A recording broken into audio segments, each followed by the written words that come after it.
आपका भेजा हुआ 23,000 रुपये मुझे मिल गए हैं, जिसमें से 10,000 पहले और 13,000 अब मिले। अल्लाह ताला ये 23,000 रुपये आपको कबूल फरमाए और आपको बहुत ज़्यादा अता फरमाए। अल्लाह ताला आपके कारोबार में बरकत दे, सेहत में बरकत दे और ज़िंदगी में बरकत दे।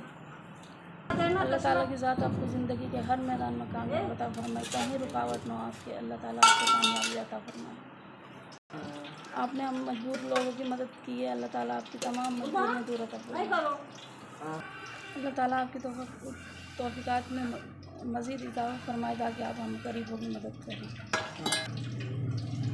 मैं एक मजबूर माँ हूँ, आप मेरे बच्चों की कपड़ों का मसला था, जूती का मसला था, खाने का मसला था, तो आपने बहुत ज़्यादा हमारी मदद की है।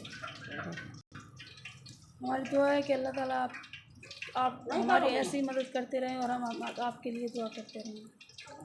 मेरी दोबारा दुआ है कि अल्लाह ताला आपका भेजा हुआ 23,000 रुपये कबूल फरमाए।